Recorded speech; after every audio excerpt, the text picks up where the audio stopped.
The humid air in the greenhouse reception hall hung thick with a cloying scent of lilies and forced happiness. Laughter, sharp and brittle, echoed off the glass walls. My sister, draped in white lace that wasn't the dress but was meant to evoke its sacredness, held court in the center of the room, a queen surveying her kingdom of pastel gifts and well-wishers. She was radiant, they said, glowing. And she was, with a venomous kind of joy that only she could possess.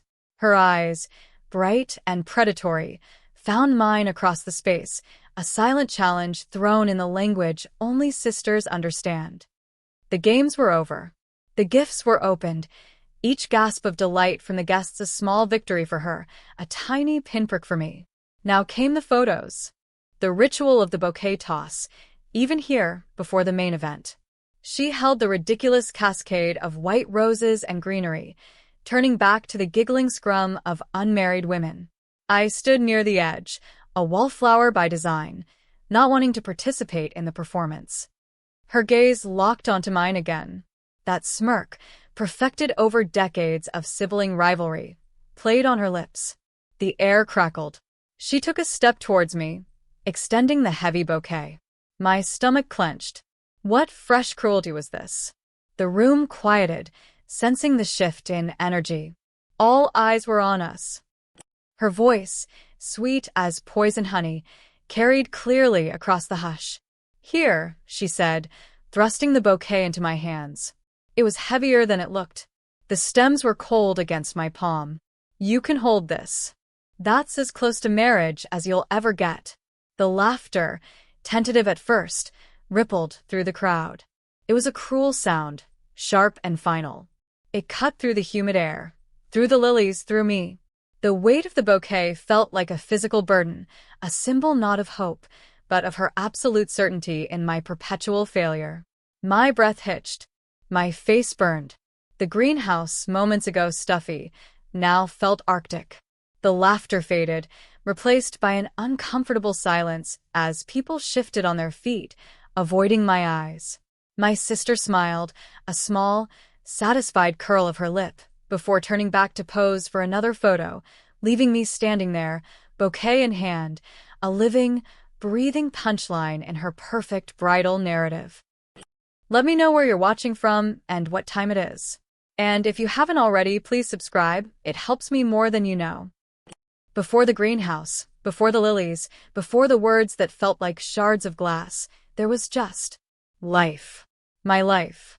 It wasn't spectacular, not in the way my sisters always seemed destined to be, but it was mine. It was quiet. It was building slowly, piece by piece. I worked. I paid my bills. I had my small apartment filled with books and plants, a sanctuary from the noise of the world, and, more often than not, the noise of my family. My sister, Clara, was the star. Always had been. Brighter, louder, more beautiful, more everything. From scraped knees to report cards, her triumphs were celebrated with fanfare, her minor setbacks treated as tragic injustices. Mine were noted, or more often overlooked. I learned early on that the best way to survive in her orbit was to stay small, to not compete, to find my own quiet corner of the universe, where her gravitational pull wasn't quite so strong. We weren't estranged, not technically. Family dinners were endured, holidays navigated. We spoke on the phone sometimes, strained conversations filled with her dazzling updates and my monosyllabic responses. Our interactions were less about connection and more about maintaining a fragile truce, an unspoken agreement that she wouldn't stomp on my territory if I didn't accidentally stray onto hers. Her territory was success, attention, and getting everything she wanted. My territory was just existing, trying to find a quiet happiness that didn't require validation from the cheering crowds that followed her. I had dreams, of course. Small ones, easily dismissed. A comfortable life. Meaningful work.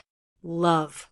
That last one felt particularly elusive, a whispered hope I kept hidden even from myself. Clara had a string of boyfriends, each more dazzling than the last, culminating in David, the man she was now about to marry. David was substantial, successful, Everything our parents had ever dreamed of for their daughters, multiplied by 10 and wrapped in expensive tailoring. His family was old money. His career was stratospheric. Marrying David wasn't just marriage for Clara, it was ascension. And she let no one forget it. My own romantic history was brief and unspectacular. A few false starts, a few quiet heartbreaks. Nothing that warranted announcement at the dinner table. Nothing that could possibly compete with Clara's whirlwind romance and diamond ring the size of a small bird's egg. I had accepted, perhaps too readily, that love and marriage on Clara's scale wasn't in the cards for me.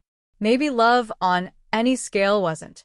It was easier to tell myself that than to keep hoping and keep being disappointed. Then, quietly, unexpectedly, he walked into my life. Not like a storm, like Clara's men always did, but like a gentle rain. Steady. Grounding. His name was Ethan. He wasn't loud. He didn't demand attention. He saw me. Not my sister's shadow, not a placeholder in someone else's drama, but me. He listened. He remembered small details. He made me laugh without a cruel edge. We built something slow and solid, brick by brick, away from the prying eyes of my family, away from Clara's competitive glare.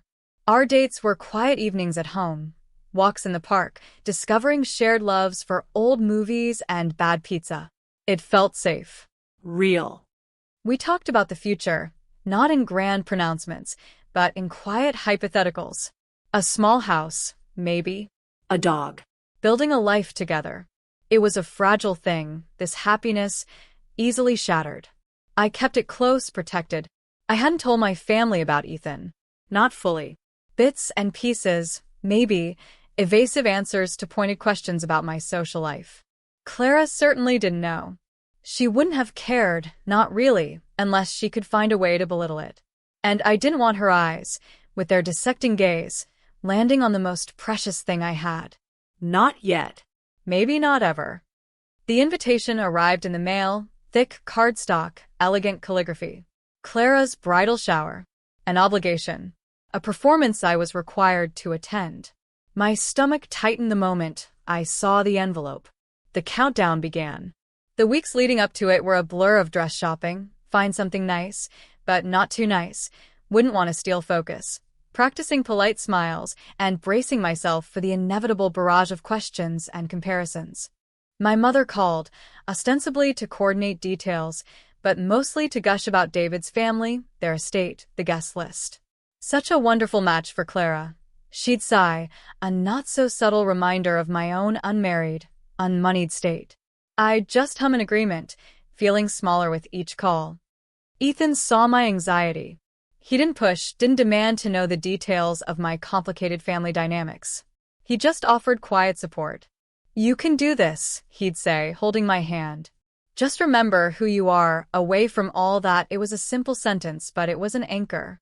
He grounded me in our reality, away from the performance I was about to step into.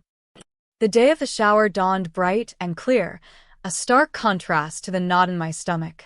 The greenhouse venue was stunning, of course. Expensive. Tasteful. Exactly the kind of place Clara would choose. I arrived, feeling like an imposter in my carefully chosen, not too nice dress. The air inside was already warm, thick with the scent of flowers and perfume and the low hum of conversation. People I hadn't seen in years offered polite hellos, their eyes darting past me to find Clara, the true object of their attention. Clara greeted me with a tight hug and a wider-than-necessary smile. "You made it," she said, her voice carrying just a touch of surprise. It was a small jab, but it landed. Of course I made it. I was her sister. The unwelcome, slightly embarrassing sister, perhaps, but sister nonetheless. I murmured something appropriate, handed over my gift, chosen with painstaking care to be thoughtful but not extravagant, and melted into the background. The hours crawled by. The forced laughter during the silly shower games. The oohs and ahs over the gifts, designer handbags, crystal vases, honeymoon excursions to exotic locales. Each gift seemed to underscore the magnitude of Clara's coming life, the glittering future she was stepping into. And with each gift, the feeling of my own small, Quiet life diminished a little further in the face of her grandeur. Clara was in her element, holding court, accepting compliments, performing the role of the radiant bride-to-be with effortless grace.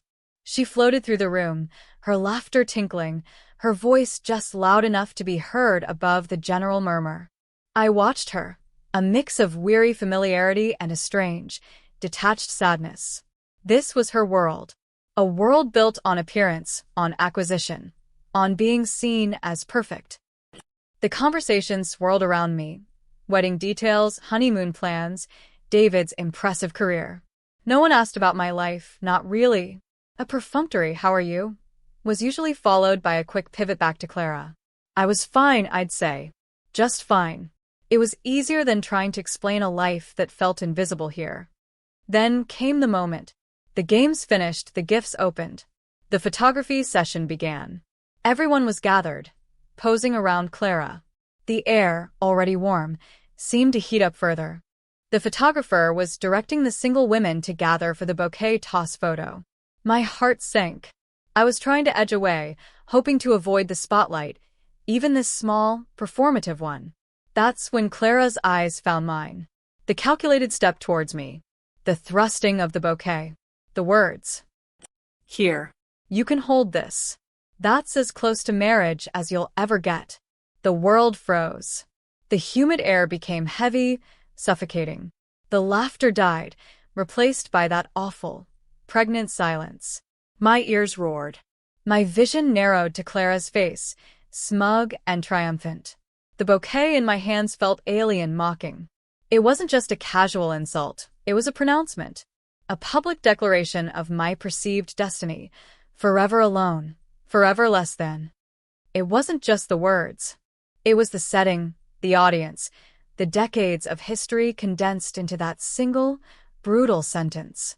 All the times I'd been overshadowed, dismissed, or subtly undermined. All the times I'd swallowed my feelings, told myself it didn't matter, that her success wasn't a reflection of my failure. In that moment, it felt like it was. Her perfect, glittering future thrown into sharp relief against my barren, imagined one. The heat rose in my cheeks, stinging. I wanted to drop the flowers, turn and run. Run out of the greenhouse, out of the parking lot, out of the state, and never look back. But my feet were rooted to the spot. My hands, still clutching the absurd bouquet, felt clumsy and large. The silence stretched, thick and suffocating. Every eye felt like a pinhole boring into me. I could feel the pity from some, the awkwardness from others, and the sheer, unadulterated satisfaction from Clara. She didn't even look back at me for long. Her attention had already shifted, accepting a champagne flute from a passing server, turning to chat with a photographer, as if the moment hadn't just happened, as if she hadn't just delivered a crushing blow with a smile. I was dismissed. Again. Standing there, holding the bouquet, feeling the eyes on me, something inside me snapped. It wasn't a loud, dramatic break, but a quiet, stealing resolve. The familiar instinct was to shrink, to disappear, to minimize the damage. But this time it felt different. This time, the pain was too sharp, the humiliation too public. This time, I couldn't just let it go. The quiet life I'd built, the fragile happiness with Ethan I'd guarded so fiercely, it felt tainted by her words, vulnerable to her cruelty. And I realized, standing there amidst the wilting lilies and forced smiles, that retreating wasn't protecting it. It was exposing it. It was letting her define me, letting her win. A cold calm settled over me, a stark contrast to the fire in my face. I looked down at the bouquet, its perfect white petals, now seeming garish, grotesque. This wasn't a symbol of my future, of my potential happiness. It was a prop in her narrative, a tool to highlight my supposed lack. And I would not be her prop anymore. My hands tightened around the stems, not in anger, but in a sudden, fierce possessiveness. This bouquet, this moment, she had tried to twist into a weapon against me. But perhaps it didn't have to be. Perhaps, just maybe, there was another way to hold it. I took a deep breath, the floral scent momentarily cloying, then just irrelevant. The air still hung heavy with unspoken discomfort. The guests were trying to resume their conversations, their laughter sounding forced, brittle. Clara was laughing with the photographer, oblivious, basking in the moment she had created. I looked at the bouquet in my hands. It was beautiful, in a generic, bridal way. All white and green, traditional, expected. Like Clara herself. I slowly, deliberately, turned it in my hands. The stems were bound tightly, with white ribbon. It was heavy, solid. The thought came to me not like a lightning strike, but like a slow, cold seep. It was a terrible thought. A delicious thought. A thought born of years of being the quiet one, the overlooked one, the one who watched and listened while others performed. I saw the angles. I saw the audience. I saw Clara, center stage, confident in her triumph. My grip tightened further on the bouquet. My gaze lifted, meeting my own reflection for a moment in the polished surface of a decorative urn. My face was pale, my eyes stark against the sudden drain of color. But there was something new in them. Not just hurt. Something harder. Something colder. I wouldn't run. I wouldn't cry. I wouldn't even offer a witty retort. Those were temporary fixes.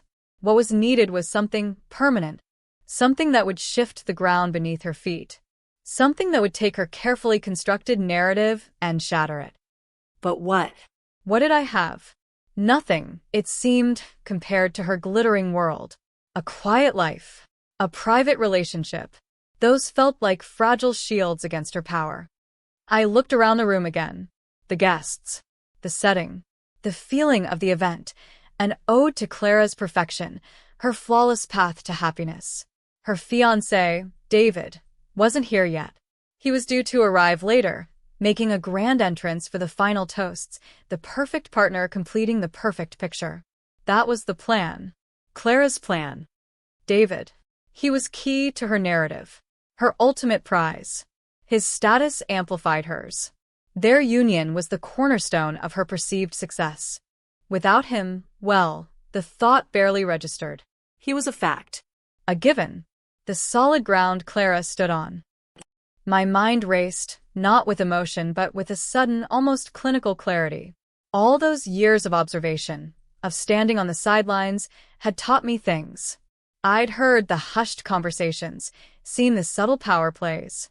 I knew the cracks beneath the polished surface of my family's world, the pressures, the expectations.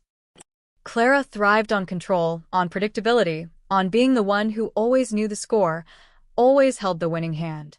My quietness had always frustrated her, precisely because she couldn't control it, couldn't get a read on me. A server passed nearby, holding a tray of champagne flutes. The delicate chinking of glass.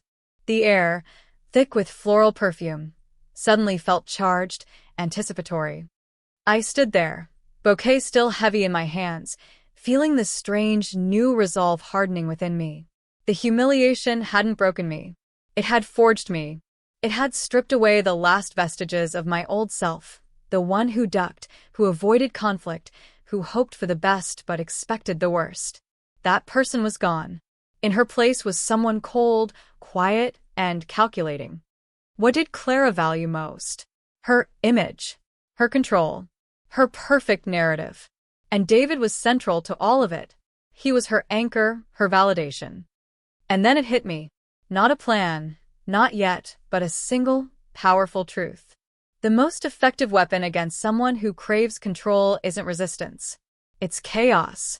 It's introducing an element they cannot predict, cannot manage, cannot spin. My gaze drifted towards the entrance of the greenhouse, the large double doors, currently closed, promising the arrival of more guests, perhaps David himself, later in the afternoon. The designated time for his grand entrance was still some time away. His arrival was a scheduled event, timed for maximum impact within Clara's carefully orchestrated day. But what if the timing wasn't right? What if the arrival wasn't scheduled? What if the person arriving wasn't just David? I thought of Ethan. My quiet, steady Ethan. He knew about the shower. He knew about my anxiety. He'd offered to pick me up later, to be my escape route. His presence, even just waiting in a car outside, was a comfort. He was my anchor in the real world, the world away from this gilded cage of expectation and performance. My mind worked furiously, connecting seemingly disparate pieces. Clara's words. The bouquet in my hands. David's planned arrival. Ethan. My own carefully guarded secret. The sudden, cold clarity.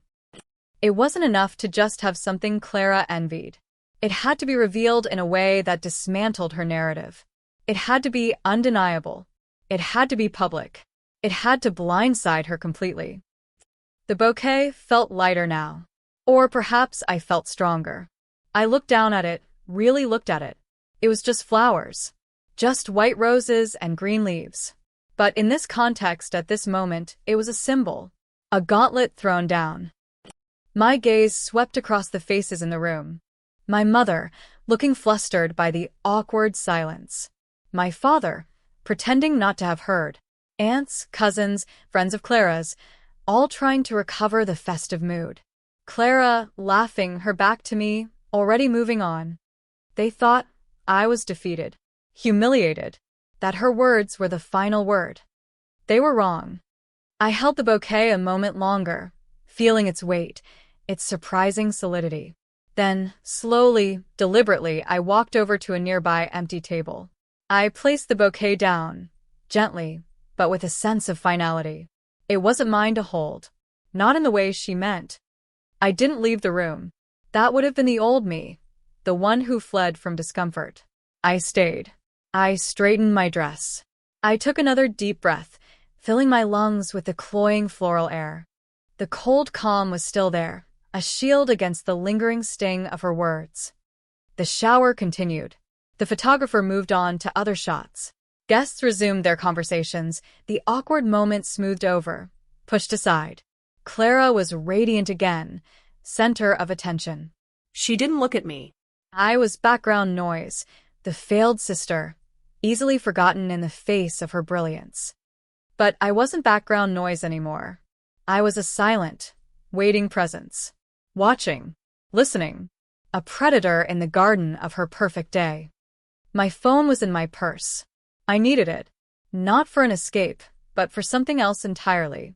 I moved through the room, murmuring polite excuses, making my way towards the corner where my bag sat on a chair. The movement felt significant, deliberate. Each step a small act of defiance. Retrieving my phone, I ignored the few people who made eye contact. My focus was elsewhere. Finding Ethan's contact in my phone felt like reaching for a lifeline. My fingers hovered over his name. What was I about to do? This wasn't just about reclaiming my dignity. This was about burning it all down. Not just the moment, but the entire edifice of her superiority, built on my perceived inferiority. Was I really going to do this? Risk everything? Ruin her perfect day?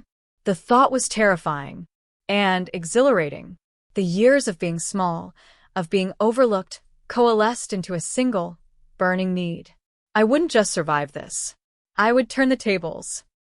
The air in the greenhouse grew warmer. The afternoon sun beating down on the glass roof made the room feel like a hothouse, cultivating not just flowers, but resentment, jealousy, unspoken tension. The scent of lilies was overpowering now, sickly sweet. Clara's laughter carried across the room. She was opening a final, large gift, exclaiming over the contents. She was happy, blissfully, completely happy, convinced of her untouchability. My thumb pressed down on Ethan's name. The call connected. My heart hammered against my ribs. I held the phone to my ear, turning slightly away from the crowd, pretending to be checking messages. Hey. Ethan's voice was low, steady. A bomb. Ethan, I whispered, my voice tight. Everything okay? You sound different. I need you, I said, the words surprising even me. Not in the way we usually needed each other, for comfort or quiet companionship. This was different. This was urgent. What is it? Are you leaving? I can come get you now. No. Not leaving. I need you to come here. Now. Silence on the other end. To the shower? Are you sure? Yes. I'm sure. I Clara said something. Something awful. And I need you here. For something important. More important than leaving. He was quiet for another beat, processing. Okay. I understand. I'm nearby. I'll be there as soon as I can. Give me 15 minutes. Okay. 15 minutes. Thank you. Are you okay? Really? I will be, I said, a strange smile touching my lips. In 15 minutes, I will be. I hung up. My hand trembled slightly. What had I just set in motion? I put the phone back in my purse. I didn't rejoin the group immediately. I stood by the wall of glass, looking out at the manicured gardens, the world outside this bubble of forced festivity. The light filtering through the leaves cast dappled shadows on the path. 15 minutes. It felt like a lifetime. Each minute stretched, thick and heavy. I watched the hands on my wristwatch tick by with excruciating slowness. I rehearsed nothing, planned nothing specific beyond his arrival. The power wasn't in a script. It was in the moment, in the raw, unpredictable impact of his presence. I rejoined the edges of the group, trying to look casual, trying to blend in. It was hard. Every nerve ending felt exposed. I was hyper-aware of Clara, still laughing, still holding court. Hyper-aware of the passage of time. 10 minutes passed. 5. My palms were sweating. The air felt thicker than ever. Conversations around me seemed distant, muffled. All my senses were focused on the entrance, on the double doors that were about to open. I didn't dare look at Clara. I kept my gaze fixed on the doors, a neutral expression plastered on my face. My heart pounded a frantic rhythm against my ribs. This was it. The point of no return. The moment I stepped out of the shadow and into the harsh, revealing light. Then, a stir near the entrance. Heads turned. A low murmur rippled through the room. Someone must have opened the outer door, letting in a gust of the warm afternoon air. People shifted, craning their necks, expecting perhaps another late guest, or maybe even David himself, arriving ahead of schedule. My breath caught in my throat. This was it. The double doors of the greenhouse reception hall swung open. Silence fell over the room, swift and absolute. It wasn't the awkward silence after Clara's comment. It was a silence of shock, of disbelief, of frozen anticipation. Through the doors stepped Ethan. He wasn't dressed for a bridal shower. He was in his usual clothes, smart but not formal. He stood there for a moment, framed by the doorway, scanning the room. His eyes met mine across the stunned crowd. He offered a small, reassuring smile. It was the smile that had seen me through countless quiet moments of doubt, countless small victories. It was the smile of my anchor. I smiled back, a shaky, unfamiliar smile. The silence stretched. Everyone was looking at him. Who was this? He wasn't David. He wasn't a known quantity. He was an unknown element in Clara's carefully controlled environment. Clara, who had been mid-laugh with her maid of honor, turned towards the doors, annoyance flashing across her face at the interruption. Her expression shifted from annoyance to confusion as she took him in. She didn't recognize him. She wouldn't. He existed outside her world, my secret, quiet world. He began to walk into the room, moving with his usual quiet confidence. He wasn't flamboyant. He wasn't demanding attention. But his presence filled the sudden vacuum of sound and movement. He walked directly towards me. The confusion on Clara's face deepened. Her eyes flicked from him to me, back to him. Questions formed on her lips, unspoken. The guests followed his progress, their faces a mixture of curiosity and bewilderment. Ethan reached me. He didn't say anything. He just reached for my hand. His fingers closed around mine, warm and firm. It was a simple gesture, but in that room, at that moment, it was an act of defiance, a declaration. It said, I am with her. I am here for her. My sister's voice, sharp with impatience, finally broke the silence. Excuse me, she called out, her voice tight with proprietary irritation. Can I help you? Are you lost? Ethan turned his head to look at her. His expression was calm, polite, but his eyes held a steady, unwavering focus. "No," he said, his voice clear and projected just enough to carry through the room. "I'm not lost." He paused, his gaze sweeping across the faces now turned towards him, towards us. He wasn't flustered. He wasn't apologetic for the interruption. He was simply present. Then, he turned back to me, and his smile deepened, warm and genuine. He looked down at my hand, holding his, and he spoke, his voice dropping slightly, but still audible in the hushed room. The words weren't just for me. They were for everyone. A quiet, polite detonation. "I'm here for her," he said, squeezing my hand gently. He looked back at Clara, who was now frowning, her earlier smile completely gone, replaced by a look of tight suspicion. He paused again, letting the simple statement hang in the air. "I am here for her." Against the backdrop of Clara's carefully curated event, her cruel words still echoing in the memory of the room, those 4 words were an act of quiet revolution. But the twist, the true gut punch, wasn't just that I had someone. It was who that someone was and what his presence here, now, represented. Ethan took a breath, his grip on my hand firm. He looked directly at Clara. His voice, still calm, polite, carried the weight of undeniable fact. "I'm sorry for interrupting," he said, a faint note of dry humor in his tone that only I would recognize. "I know I wasn't scheduled to be here until later." "Later?" Clara's eyes widened slightly. "Scheduled? What was he talking about?" Ethan's gaze flickered past Clara, towards the section of the room where my parents stood, their faces a mixture of confusion and alarm. He turned back to Clara, his expression softening slightly, as if explaining something very simple to someone who was having trouble grasping it.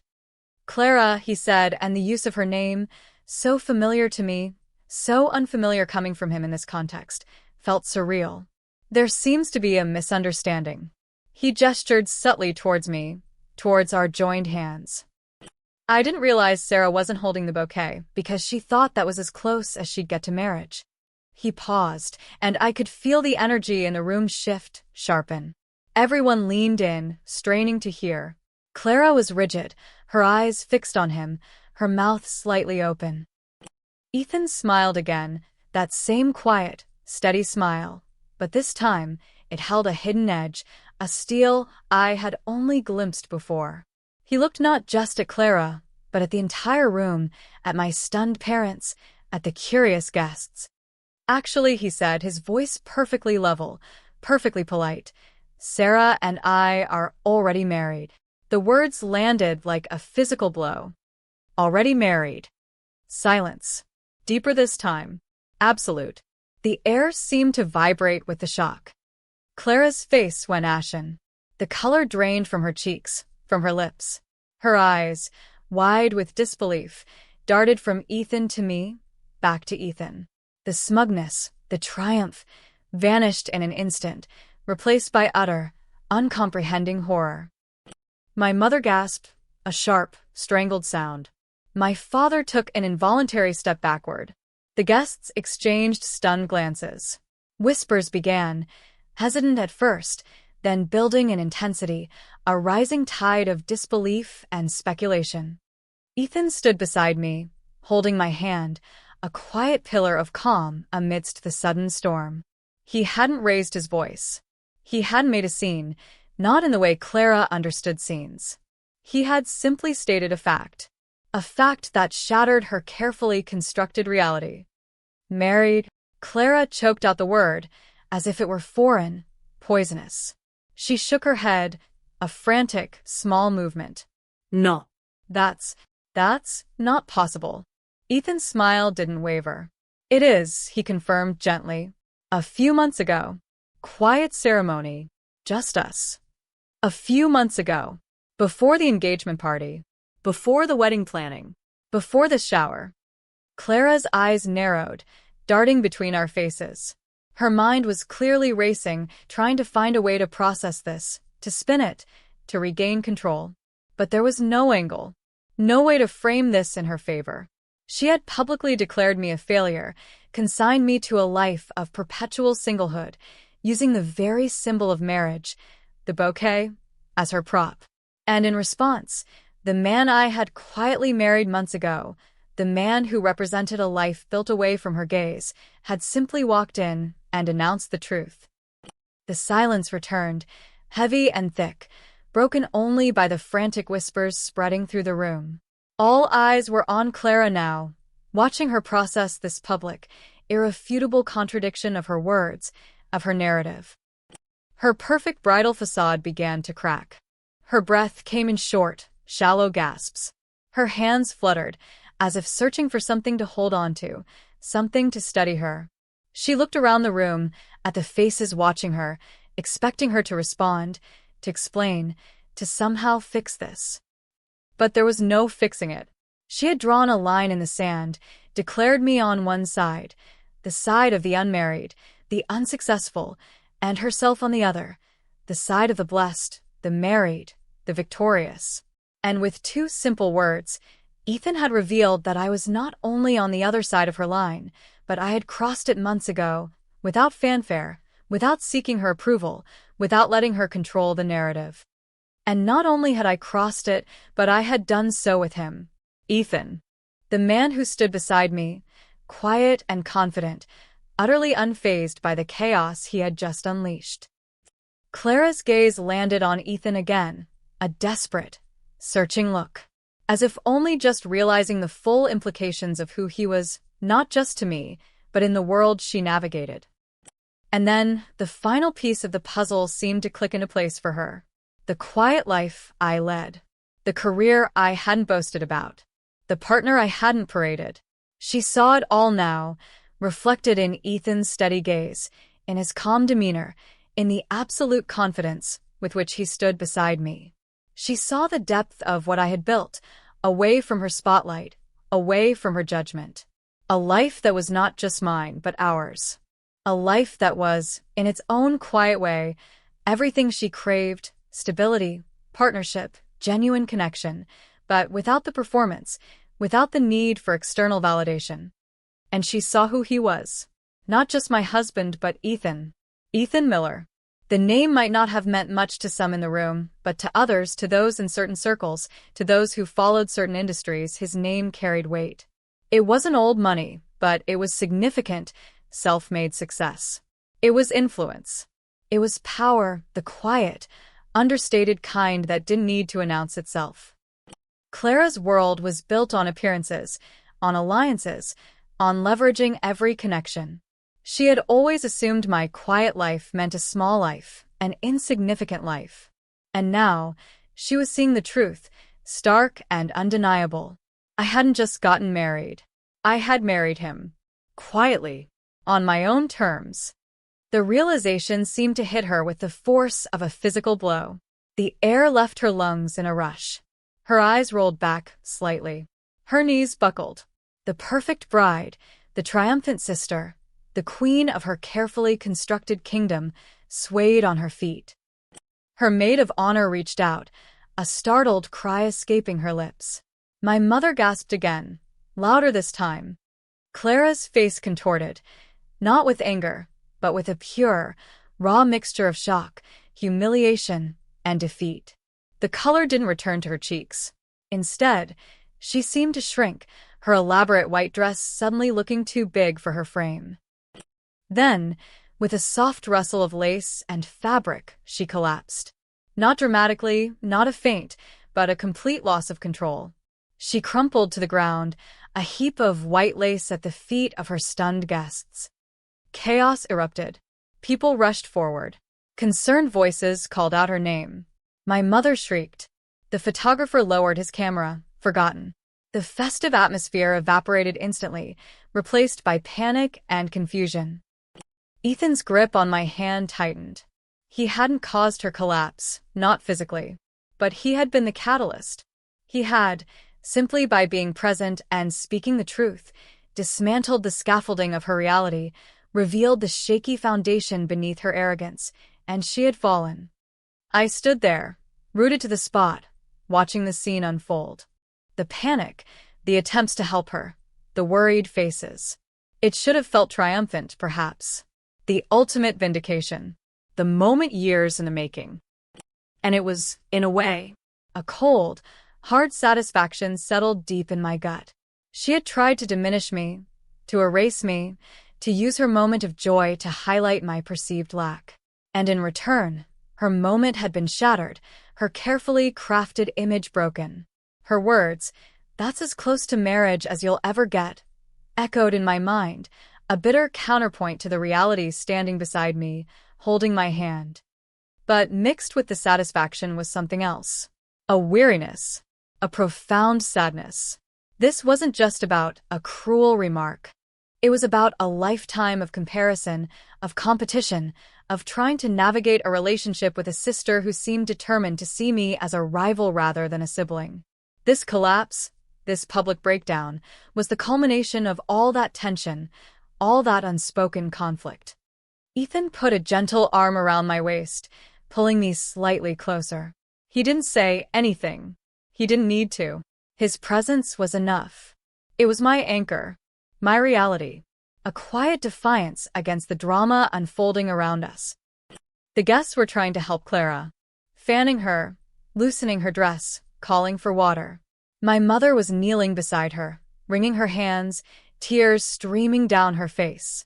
My father stood nearby, looking utterly lost. No one was looking at me anymore. The focus had shifted entirely to Clara, the collapsed bride.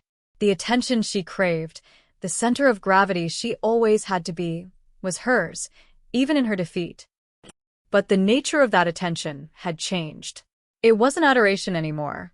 It was concern, yes, but also gossip, speculation, a sudden, sharp reassessment of everything they thought they knew. The perfect picture was smudged, maybe even ruined. Someone called for a doctor. Someone else for a chair. The elegant greenhouse, moments ago filled with laughter and celebration, was now a scene of confusion and distress. The lilies still perfumed the air, but the sweetness was gone, replaced by the metallic tang of panic. Ethan led me quietly towards the edge of the room, away from the immediate chaos. He didn't pull me away. He just guided me, his hand a steady pressure on my back. We stood together, watching. Observers in the wreckage of a day meant to be perfect. My sister, Clara, so desperate for validation, for control, for the outward signs of success. She had used her bridal shower, the very symbol of her achievement, as a stage to perform her superiority. And in her arrogance, she had missed the quiet truth of my life, the strength I had found away from her shadow, the deep, real connection I had forged. She had been so focused on winning the race she thought we were running that she hadn't even noticed I had already finished quietly long ago. The bouquet I had placed on the table sat there, forgotten, a silent witness to the unraveling. It wasn't needed anymore. Its symbolic power had been nullified. Marriage wasn't a future aspiration for me. It was a present reality.